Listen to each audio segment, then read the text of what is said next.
In the 1880s, long after the legal end of slavery, clerks, county officials, and investigators working through courthouse basements and plantation offices encountered books that were never meant for public reading.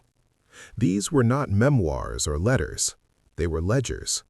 Bound in cracked leather, pages warped by damp air, filled with narrow columns of figures and brief notes written in iron gall ink.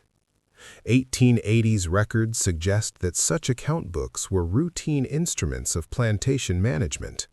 They tracked labor, debt, crop yields, punishments, and payments.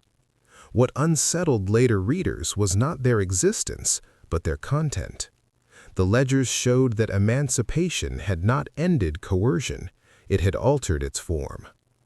Archived county records from states such as Mississippi, Louisiana, Alabama, and Georgia show that plantation bookkeeping continued to classify labor in impersonal terms.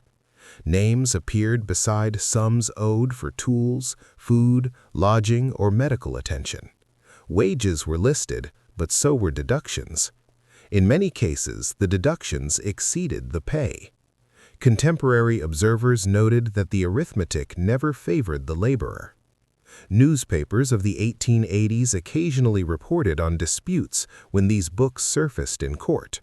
A laborer contesting a debt, a widow challenging a lien, a county judge reviewing accounts to determine whether a worker could legally leave a contract. The books themselves were often treated as neutral evidence.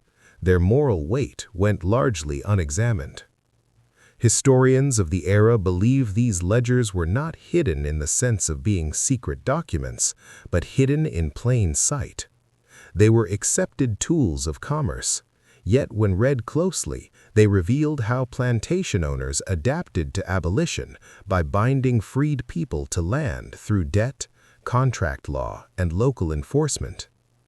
Medical reports from plantation infirmaries, sparse but telling, recorded injuries consistent with overwork and neglect. Police logs noted arrests for vagrancy or breach of contract, often referencing plantation accounts as justification. Census data from 1880 shows high numbers of black laborers living on land they did not own, working for the same families that had claimed ownership over them before the war. The disturbing discovery was not a single book, but a pattern. The ledgers, taken together, documented a system designed to preserve control without the language of slavery. They were quiet records. They did not shout. They calculated. The decade of the 1880s in the American South was marked by legal freedom and economic captivity. Reconstruction had formally ended. Federal oversight had withdrawn. State and local authorities regained control over labor regulation. Census data from 1880 reveals that most formerly enslaved people remained in rural counties, living near or on the same plantations where they had labored before emancipation. Land ownership among black families was rare. Cash was scarce. Credit, extended by landowners or local merchants, became the primary means of survival. Archived agricultural reports from the period describe a region dependent on cotton, sugar, and tobacco. Prices fluctuated. Plantation owners faced debt to banks and suppliers. In response, many sought to stabilize labor through annual contracts. These contracts were legal documents, enforceable by local courts. Newspapers from the era often framed these arrangements as orderly and fair. They described agreements between planter and laborer. Yet the same papers reported frequent arrests for vagrancy. Police logs indicate that individuals without proof of employment could be fined or jailed. Court records show that inability to pay fines often resulted in forced labor, sometimes leased back to plantations. The social order was rigid. White landowners occupied positions of economic and political authority. Sheriffs, judges, and justices of the peace were often drawn from the same social class. Freed laborers had limited access to legal representation. Literacy rates among black Americans were rising, but remained constrained by poverty and lack of schooling. Within this structure, the ledger became a central instrument. It translated labor into numbers.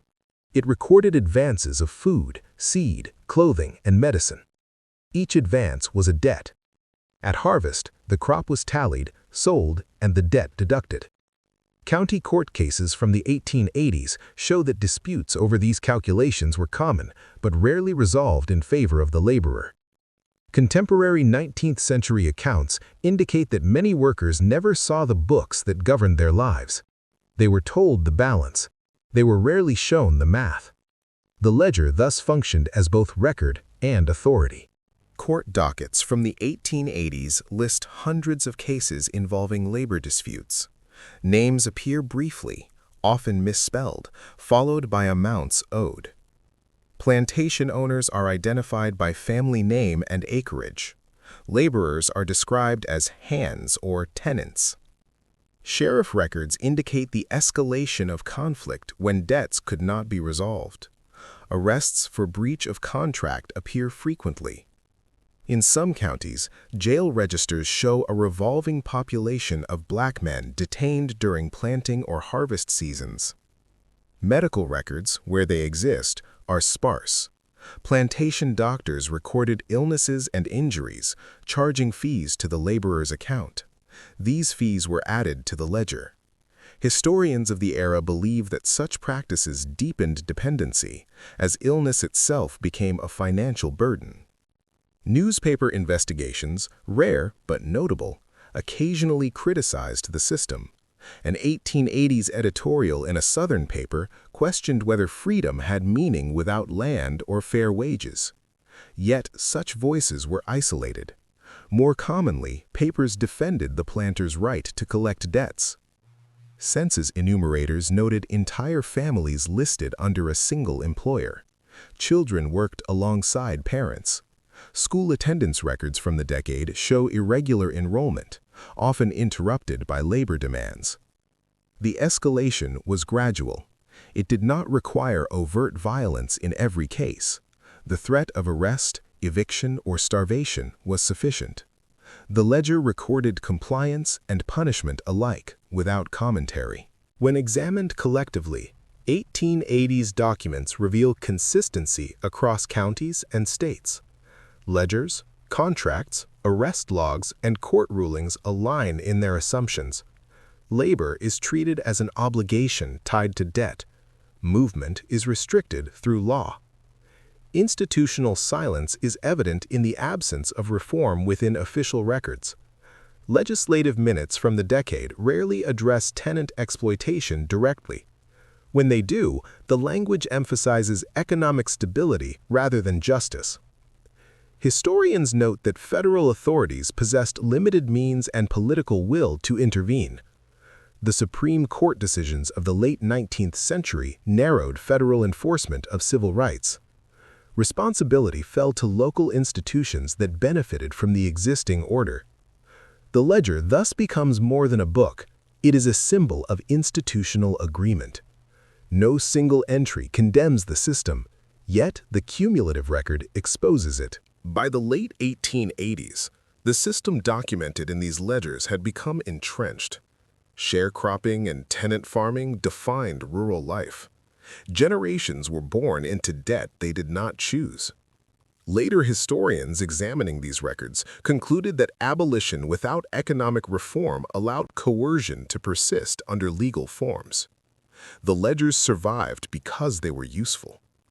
They were preserved in courthouses and private collections, waiting to be read differently. The historical legacy is quiet but enduring. The numbers remain. They do not accuse. They simply show what was counted and what was not.